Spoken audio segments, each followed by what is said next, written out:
안녕하세요. 당신의 귓가입니다. 오늘 읽어드릴 책은 사이토 다카시 지음, 황미숙 옮김, 비즈니스 북스가 펴낸 어른의 말공부입니다. 같은 뜻의 말인데 어떤 분위기, 어떤 단어를 사용하느냐에 따라 듣는 사람은 다르게 받아들입니다. 기왕이면 듣기 좋은 말로 상대방의 기분도 좋게 만들고 싶은데 의도와는 다르게 어긋날 때가 있죠. 말하는 방식은 마음을 쓰는 방식과 같다. 마음은 내가 하는 말로 드러난다고 작가는 말합니다. 그리고 말하는 방식을 바꾸면 내 마음의 태도도 달라질 것이라고 합니다. 여러 관계에서 소통의 지혜를 더하는 방법, 어른의 말공부 함께 들어보시죠. 구독과 좋아요는 큰 힘이 됩니다.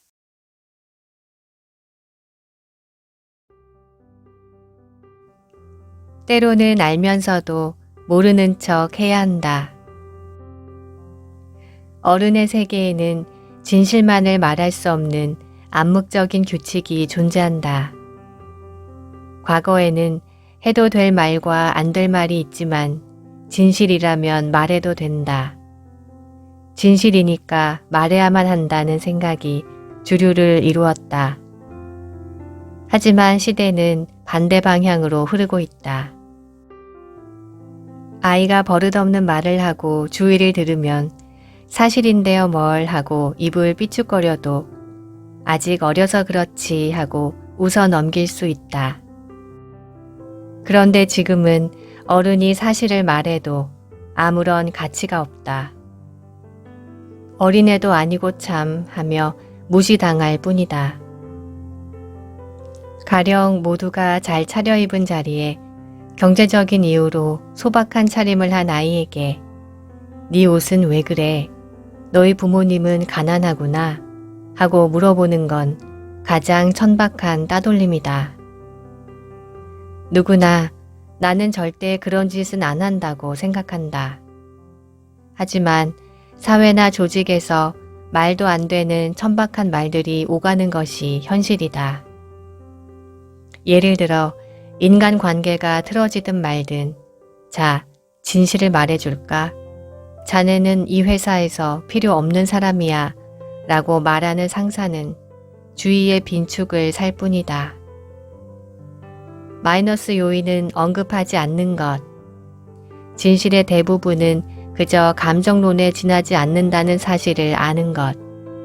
그것이 어른의 태도다. 진실을 말하지 않으면 상대는 자신의 결점을 고치지 못할 수도 있다고 생각하는 사람도 있을 것이다. 하지만 초등학교, 중학교 선생님이라면 몰라도 회사나 조직에서 상대방을 교정하겠다고 결점을 대놓고 지적하는 행동은 무척이나 위험하다. 결점을 지적당한 상대방이 회사를 그만두거나 오랫동안 원한을 품을 수도 있다. 특히 내가 한 말이 열등감으로 이어지거나 상대방에게 상처를 줄 수도 있는 부분은 굳이 말하지 않고 그냥 흘려보내는 것이 중요하다. 대화에서 반드시 진실을 말할 필요는 없다. 그런 위험한 짓을 하지 않아도 품격 있는 대화는 충분히 가능하다. 농담의 기술을 연마해 진실의 쓴맛을 농담의 단맛으로 끌어올리는 화법도 있다. 하지만 이 방법은 농담에 굉장히 능하고 자신이 있는 사람만 쓸 수 있다.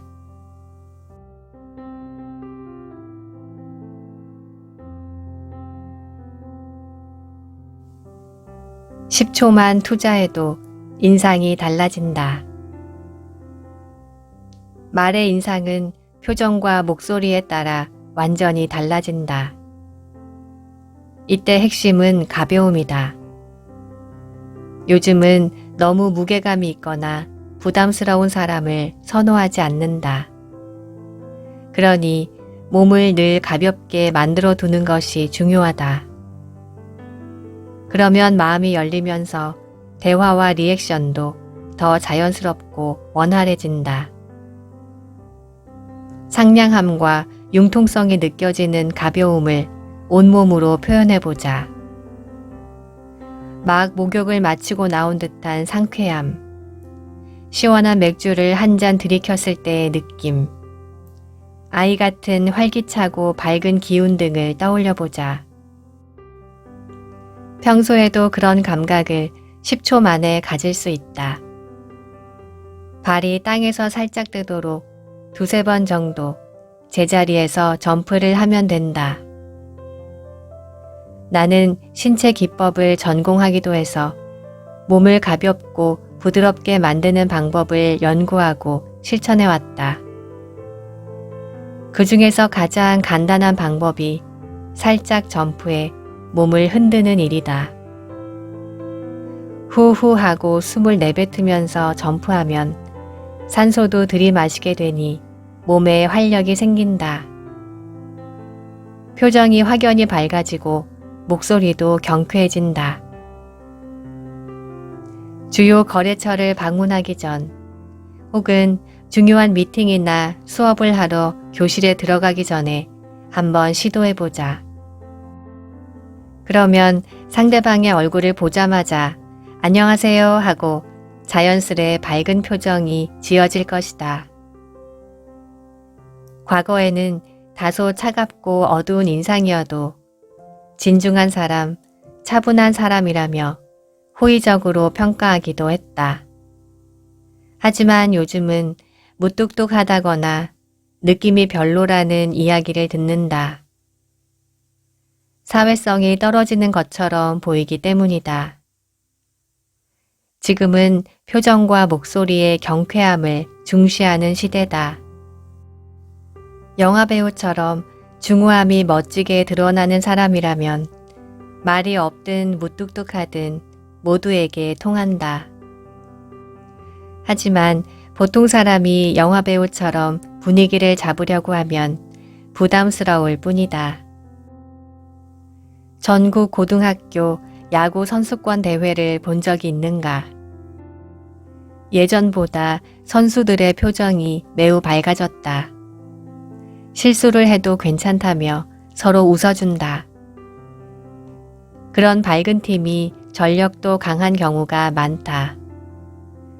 물론 실수를 해도 실실 웃기만 할 뿐 책임감도 반성도 없는 팀은 예선을 통과하지 못한다. 그러니 전국 야구 선수권 대회까지 와서 밝게 웃는 선수들은 책임감도 있고 자신의 실수에 대해 충분히 반성하는 선수들이라고 볼 수 있다. 물론 이들도 실수를 한다. 그럴 때마다 침울해한다면 계속해서 실수를 반복하게 된다. 실수를 했을 때 당장 반성을 요구하기보단 지금 한 실수는 마음에 담아두지 말고 다음 경기에 더 집중하자 하고 격려하는 편이 더 낫다. 즐거운 기분으로 경기에 임해야 경기력도 향상되고 경기에 집중할 수 있다. 실수를 반성하고 다음 경기에 임하도록 해 라는 말보다는 실수는 마음에 담아두지 말고 다음 경기에 집중해 라고 말해보자. 가벼움이란 시도 때도 없이 수다를 떠는 경박함과는 다르다. 경박한 사람은 신뢰도 떨어지고 성가시게 여겨질 뿐이다. 기본적으로 늘 기분 좋은 상태를 유지하는 것. 문제가 있어도 긍정적인 태도로 대처하는 것. 그것이 어른에게 진정으로 필요한 가벼움이다.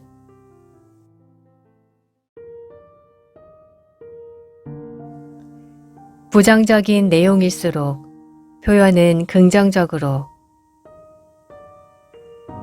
부정적인 표현을 의식적으로 긍정적인 표현으로 바꿔 말하는 건 품격 있는 어른의 말하기를 위한 좋은 방법이다. 예를 들어 업무를 하다 보면 함께 일하는 팀원에게 그런 것도 못해? 이래서야 일을 맡길 수 있겠어? 라고 말하고 싶은 생각이 치밀어 오를 때가 있다.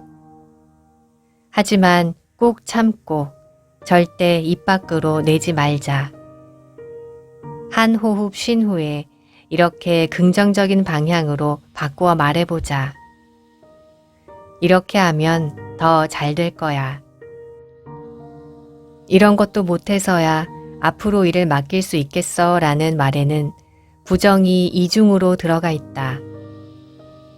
과거에는 이런 식으로 상대방을 질타하는 것도 격려라고 여기기도 했다.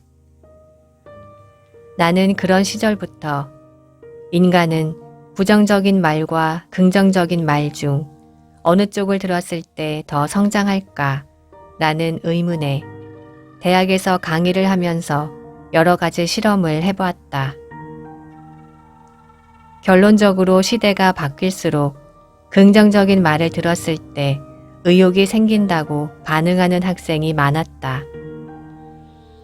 부정적인 말을 듣거나 혼날수록 더 위축되고 잘해보고자 하는 마음이 불타오르지 않는다. 마음이 여린 사람들이 늘어난 것이다.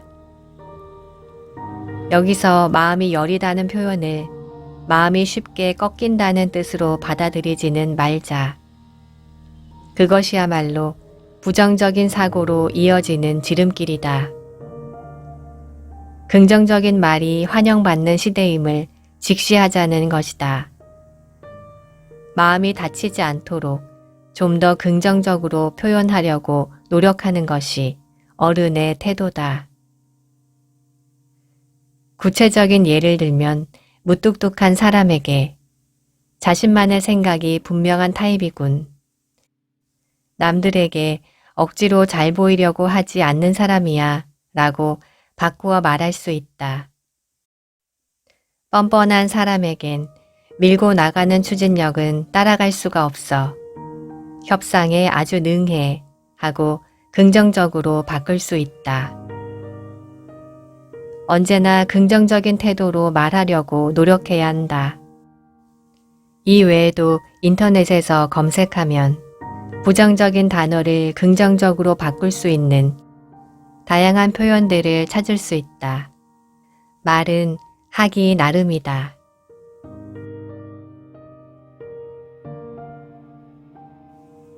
상처 주지 않고 거절하는 법. 인간관계를 끊을 목적으로 노라고 말하는 경우는 거의 없다. 대부분 관계는 유지하면서 이 일은 피하려는 마음을 전달하려고 한다. 그러니 안 돼, 못해 등의 직접적인 표현은 가급적 사용하지 않는 것이 좋다. 좀 더 유연하게 거절하기 위해선 선의의 거짓말을 잘 활용하는 것이 핵심이다. 가령 일정 탓으로 돌리는 방법이 있다. 일정을 확인해보고 답변 드리겠습니다 하고 즉답을 피하는 것이다. 답은 이미 거절로 정해졌더라도 말이다. 다만 상대방의 기분을 배려해 살짝 시간을 둔다. 상대 눈앞에서 일정표를 보고 죄송합니다. 안타깝게도 다른 일정이 있어 힘들 듯 합니다. 라고 거절하는 것도 방법이다. 사실 다른 일정 따윈 없다. 하지만 일정은 괜찮지만 이번엔 마음이 내키지 않으니 거절하겠습니다. 라고 고지곧대로 말하면 다음엔 의뢰조차 하지 않을 테니 작은 거짓말로 마찰을 피하는 것이다. 그렇다고 A건으로 B와 함께 C씨에 동행할 다른 일정이 있어서요 하며 상황을 너무 구체적으로 말해서도 안 된다. 그것은 명백한 날조이기 때문이다. 상대방이 적당히 나의 의도를 눈치챌 정도로 이야기를 얼버무리는 것이 낫다. 거절의 이유를 댈 때는 이런저런 사정이 있어서라며 상세히 말하지 말고 패턴화된 표현을 쓰자. 재반 사정이 여의치 않는다거나 여러 가지 일이 있어서라는 정도면 충분하다. 문어체로 표현하면 일신상의 이유로라는 말과 같다. 이는 더 이상은 묻지 말라는 메시지다. 상대방도 그럼 어쩔 수 없지 하고 납득한다. 이런저런 사정을 상세히 말해버리면 상대방이 그런 이유라면 날짜를 바꿔볼까요? 라고 할 수도 있고 그렇다면 거절하기가 어려워진다. 거절을 당했을 때도 그렇군요. 알겠습니다. 하고 가볍게 넘기는 것이 매너다. 그래야 다음번에는 부디 잘 부탁드립니다. 라는 말을 주고받는 관계로 이어질 수 있다. 재반 사정이 여의치 않아서를 이유로 거절하는 이에게 그 사정이란 뭔가요? 하고 꼬치꼬치 캐물으면 상식이 없는 사람 취급을 당할 수도 있다. 사생활에서도 다르지 않다. 예를 들어 이혼했습니다 라는 말을 들으면 그렇군요. 힘드셨겠습니다 하고 응하는 것이 매너다. 아주 친한 사이가 아닌 이상 성격 차인가요? 가치관이 안 맞아서요? 설마 돈 문제로 헤어진 거예요? 라고 묻는 건 몰상식한 태도다. 설령 그런 요인을 눈치챘더라도 드러내지 않고 힘드셨겠습니다 정도로 끝내야 한다.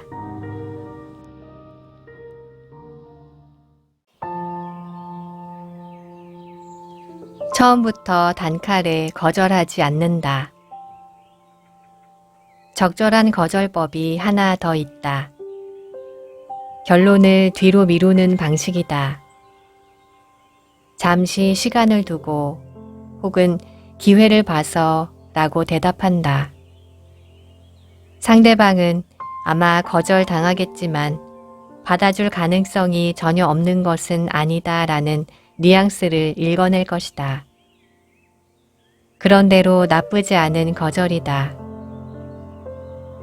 결론을 뒤로 미루는 방식은 아이디어를 거절하는 경우에 특히 유용하다. 아이디어는 처음부터 노골적으로 거절당하면 다음부터 잘 나오지 않기 때문이다.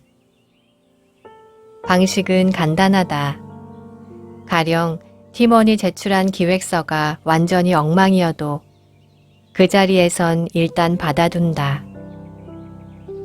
그 자리에서 거절하려면 이유를 설명해야 하는데 팀원이 납득하고 개선하고 노력해야겠어 라고 생각한다면 좋겠지만 반드시 그러라는 법은 없다.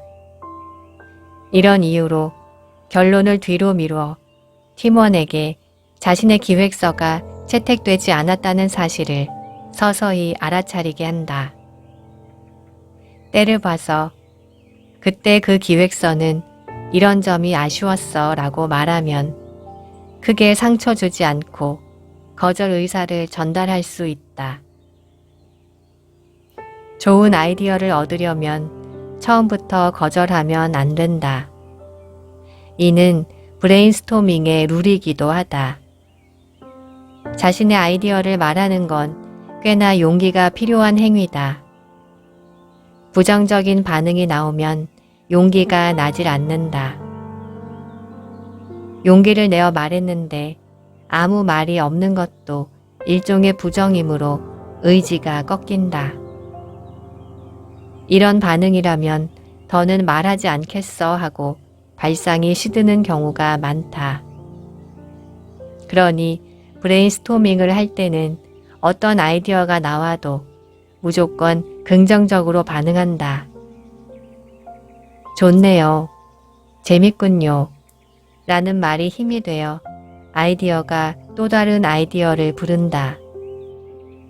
탁월한 아이디어는 그런 환경에서 나오는 법이다. 어떤 제안에도 부정적인 반응을 보이지 않으면 다양하고 기발한 아이디어가 나온다. 결국 자신의 아이디어가 채택되지 못하더라도 일단은 아이디어에 긍정적인 반응을 얻었으니 거절을 당해도 누구나 크게 상처받지 않고 납득한다.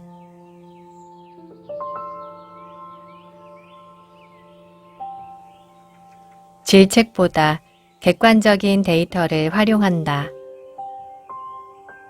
1960년대에는 질책이 교육과 지도의 중심이었다. 하지만 1960년대 중반에 접어들자 부드러운 교육과 지도에 대한 요구가 생겨났다. 감정적으로 질책하지 마라. 비난이나 인격적인 공격은 하지 말라는 조건이 생긴 것이다. 1980년대 말에 접어들자 혼내지 않는 것이 최선이라는 흐름으로 바뀌었다. 울컥해서 말이 거칠어질 만한 순간이라도 절대 혼내지 않을 것. 온화하게 코칭하는 것이다. 이때부터 사람들은 조언과 칭찬 등 말의 기술을 공부한다. 짓누르지 말고 키우자고 생각하게 된 것이다. 나는 교육학자이므로 혼내지 않고 성장시키는 방법을 늘 다각도로 고민한다. 그중 하나가 혼내지 않고 알려주는 방법이다. 테니스 코치였던 티모시 골웨이의 저서 이너 게임에서 힌트를 얻었다. 실제 승부인 아우터 게임에서 이기려면 자신의 마음속 갈등인 이너 게임에서 승리해야 한다는 것이 이 책의 주된 내용이다. 좀 더 자세히 살펴보면 우리 안엔 두 개의 자아가 존재한다. 실제 경기를 관장하는 자아 E와 그런 소중한 자아 E를 언제나 매도하는 자아 1이다. 바보같이 왜 실수한 거야? 더 열심히 할 수 있잖아. 하고 질책하는 자아 2를 침묵하게 하고 자아 2가 편안하게 경기에 임할 수 있도록 하는 것. 그것이 게임에서 승리하는 비결이었다. 단, 이렇게 쳤어야 했는데 라는 반성이나 잘했어 등의 칭찬으로는 자아 1의 방해를 막을 수 없다. 시시비비를 판단하는 점에서 자아 1과 공통된 기반에 서 있기 때문이다. 자아 2를 침묵하게 하려면 지금 상태에 집중해야 한다. 나는 테니스 교실에 코치를 하던 때 이를 실천했는데 매우 효과적이었다. 가령 학생이 아무리 서브를 연습해도 좀처럼 코트에 인이 되지 않고 아웃만 계속되는 경우 절대로 왜 자꾸 아웃이 되는 거야 하고 혼내지 않는다. 그저 서브가 아웃된 거리를 알려주기만 한다. 3m 아웃이야. 지금 건 0.5m 아웃 하고 말이다. 이렇게만 해도 학생의 움직임이 달라진다. 아웃의 거리가 점점 줄어들고 결국엔 서브가 보란듯이 인이 되었다. 거리를 알면 자신의 움직임과 결과의 감각을 포착할 수 있기 때문이다. 이렇게 움직이면 3m 아웃, 이렇게 움직이면 0.5m 아웃이라는 걸 알면 나머지는 스스로 수정할 수 있다. 업무를 하며 계속 실수를 하거나 행동을 교정하지 못하는 것은 지금의 움직임으로 어떤 결과가 나왔는지를 제대로 파악하지 못하기 때문이다. 그 상태에선 아무리 혼을 내봐야 효과는 미미하다. 상사가 거울이 되어 결과를 객관적으로 비춰주는 것이 낫다. 팀원이 자신의 움직임을 객관적으로 비춰볼 수 있도록 지원하는 것이다. 주관을 섞지 않고 객관적인 데이터만 알려주는 것이 코치의 역할이다. 그래야 상대방도 자신의 상태에 더 집중할 수 있다. 무작정 감정적으로 혼을 내는 것이 아니라 객관적인 수치를 활용해 말을 해보자.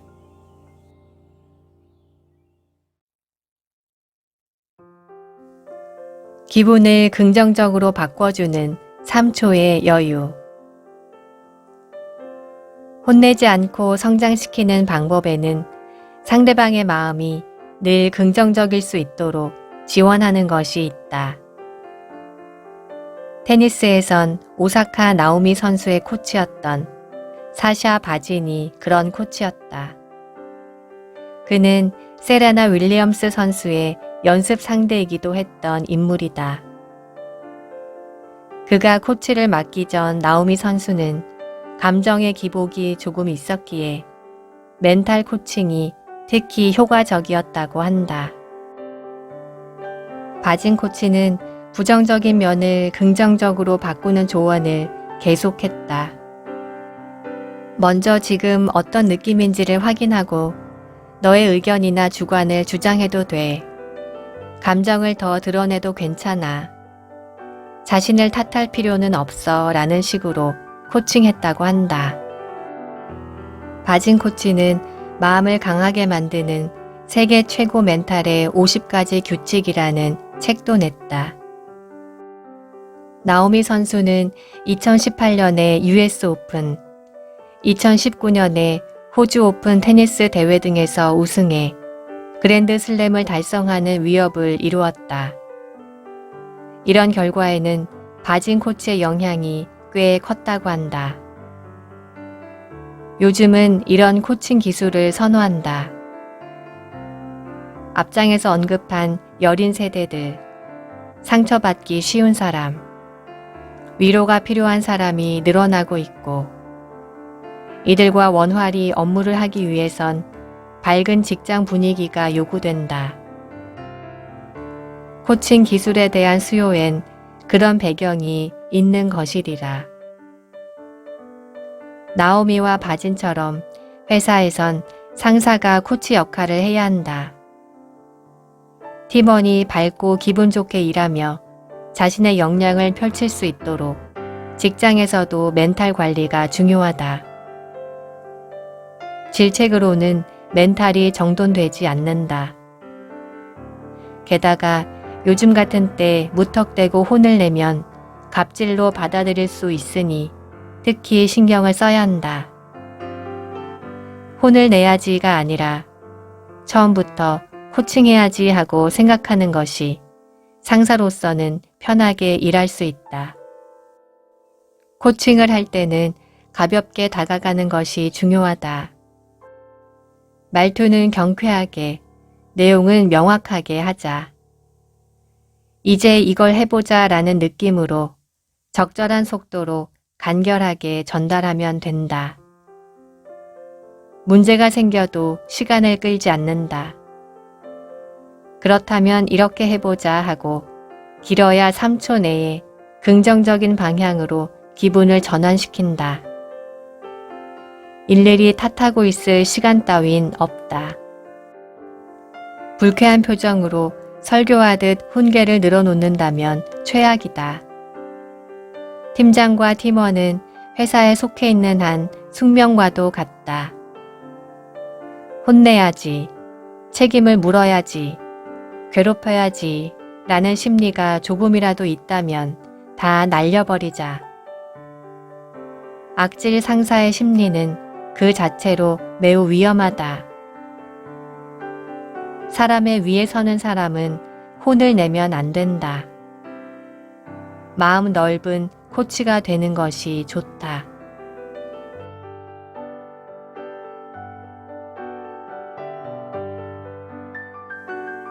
완벽주의에서 벗어나라. 직원의 부족한 점만 보는 상사는 너무 완벽을 추구하는 유형이라고 할 수 있다. 가령 98점이라도 만점이 아니라며 부족한 이 점을 바라보는 것이다. 이렇게 한다면 당연히 동기부여가 안 될 수밖에 없다. 그렇다면 60점 언저리를 헤매는 직원에겐 어떻게 해야 할까? 그 경우에도 이렇게 해봐라, 그걸 고쳐라 하고 너무 많이 요구하지 않도록 하자. 딱 하나 아쉬운 점이 있어 라는 식으로 요구를 집약해 조언하는 것이 좋다. 그 점이 부족해 하고 지적하기보단 그 점이 향상될 수 있는 포인트야 하고 알려주면 된다. 완벽주의가 힘을 발휘하는 시대와 장소가 있었다. 예를 들면 옛날 영화판이다. 이상을 추구하며 스태프들에게 까다롭게 지적하던 감독이 있었다. 하지만 당시 영화계는 소위 어떤 주문에도 견딜 수 있는 장인들이 수두룩했다. 그런 사람들이 감독을 중심으로 군단이라는 집단을 만들어 결속했다. 위에서 하라면 죽는 신용이라도 해야지라는 분위기가 만연한 시대였다. 감독도 엄격함이 상쇄될 정도의 실력과 인성을 겸비하고 있었다. 영화계에는 옛 감독들의 배려와 인정 넘치는 일화, 인간미를 느낄 수 있는 미담이 많이 남아있다. 게다가 좋은 작품이 탄생하고 때로는 세계적으로 호평을 받기도 한다. 완벽주의라도 감독 곁에서 사람이 떠나지 않고 동기부여도 되었던 것이다. 하지만 그것은 과거의 일이다. 인간관계가 수평적으로 바뀐 현대에는 엄격한 지적이나 지도를 따를 사람이 급격히 줄었다. 리더에겐 스태프의 기분을 고양시키고 진취적으로 만드는 언어가 필요하다. 그게 아니야, 이렇게 해봐가 아니라 이거면 돼, 지금 한 것처럼 해봐 하고 말해야 자유로운 분위기가 형성된다. 그래야 스태프들은 기량을 더 잘 발휘한다. 옛날처럼 까다로운 요구를 해서 좋은 작품이 만들어지는 경우가 없진 않다. 하지만 그런 상황이 주는 아니다. 극장 개봉일에 진행하는 무대 인사만 봐도 알 수 있다. 감독님은 어땠나요? 늘 편안한 분위기를 만들어 주셨어요. 맞아요. 재밌는 이야기로 웃음을 주는 존재였죠. 라는 식의 대화가 오고 간다. 완벽을 추구한다면 자기 자신에게만 요구하자. 또한 과도한 완벽주의는 업무 속도도 느리게 만든다. 너무 완벽을 기하다 보니 기한을 지키지 못했다는 말은 비즈니스 세계에선 통하지 않는다. 완벽성의 우선순위는 긴급도나 중요도보다 훨씬 아래에 있기 때문이다. 옛 영화계의 거장은 5년에 한 편 정도 영화를 만들면 됐었다. 하지만 지금은 보통 이상의 작품을 경영자 측의 요구에 맞춘 속도로 만드는 것이 중요하다. 명작은 그런 속도를 되풀이하는 과정에서 탄생한다. 지금 시대는 시간이나 경비를 마음껏 쓰고 만드는 것이 아니라는 말이다. 하물며 비즈니스는 예술이 아니다. 필요 이상의 완벽주의는 가성비보다 우선순위가 낮다.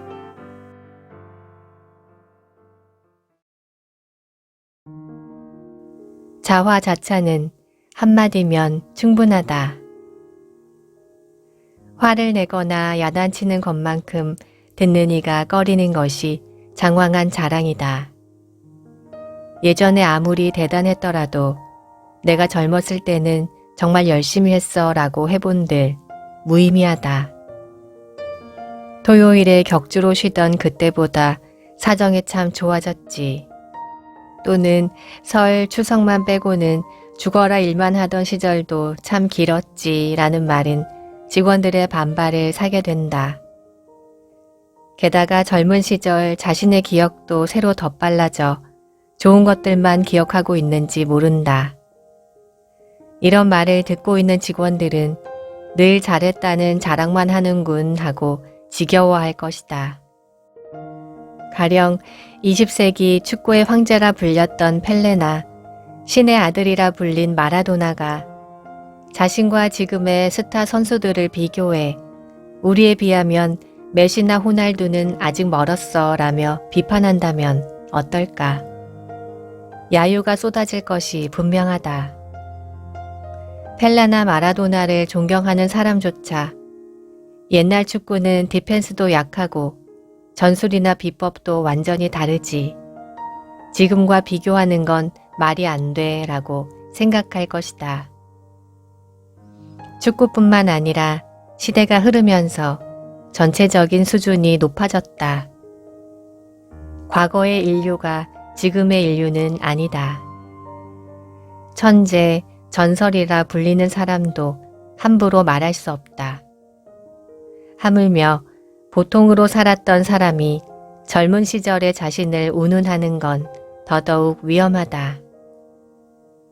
이야기하고 싶다면 실패담 형태로 교훈을 전달하는 것이 좋다. 혹은 이런 경우에 이런 방법을 쓰니 효과적이었다는 식의 참고 사례를 제시하는 편이 무난하다. 다만 자기 자랑이 꼭 금기사항은 아니다. 가볍게 말하는 정도라면 자기 자랑을 조금 더 해도 괜찮다. 나는 자랑을 통해 스트레스를 풀고 자기 긍정의 에너지를 얻는 것을 자화자찬력이라고 부른다. 최적의 자화자찬력을 기르려면 5초에서 10초 내에 자랑을 끝내는 시간 감각이 중요하다. 이때 핵심은 자기 자랑을 한 후에 반드시 상대방의 자랑도 들어주는 것이다. 자랑이 1분이나 계속된다면 너무 길다. 하물며 3분, 5분이나 혼자 떠든다면 필시 미움을 받게 된다.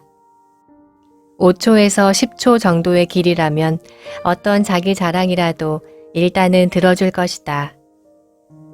5초는 짧은 시간이 아니다.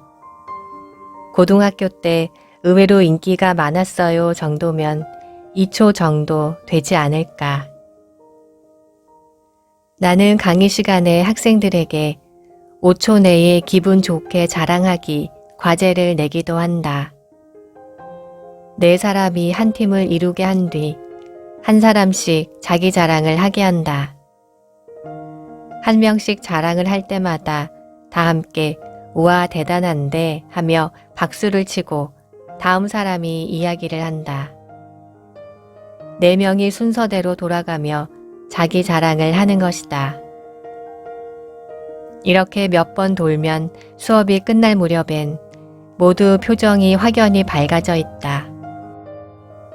누구나 자신에 대해 이야기하고 싶어 한다. 자랑을 하며 스트레스를 풀고 싶다. 하지만 타인의 자랑은 듣기 싫다. 이런 상황을 해결하는 방법이다. 자기 자랑은 하지 마 보다는 한마디로 가볍게 하는 자기 자랑 정도는 괜찮지 않을까라고 말하는 것이 좋을 것이다.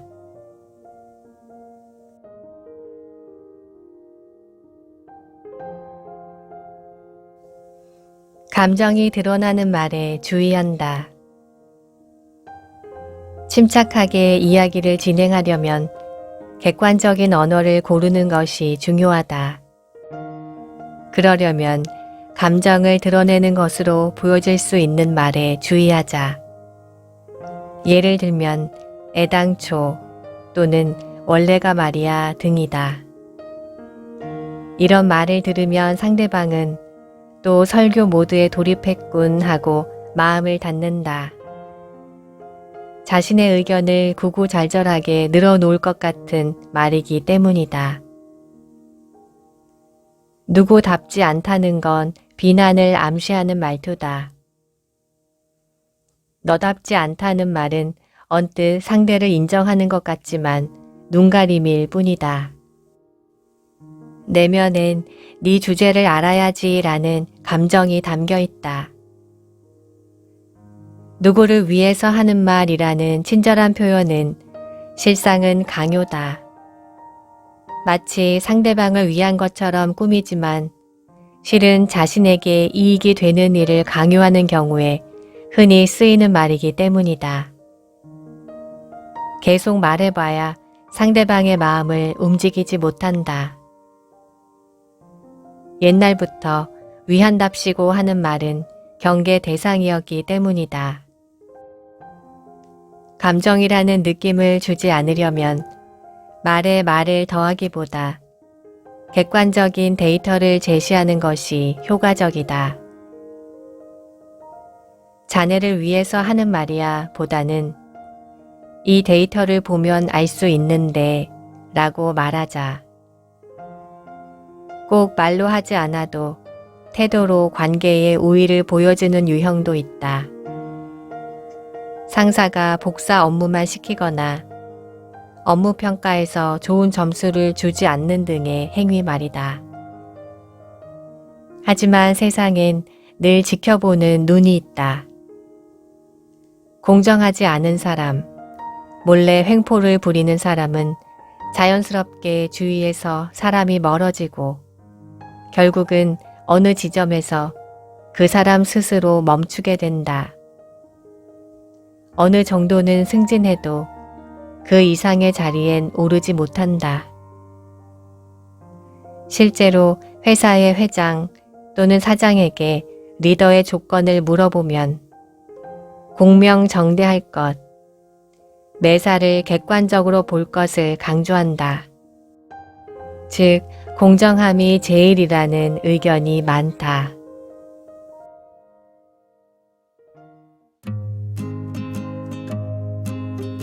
사이토 다카시, 어른의 말공부였습니다. 시대가 변하고 가치관이 변해가면서 어른의 역할도 점차 변해가는 것 같습니다.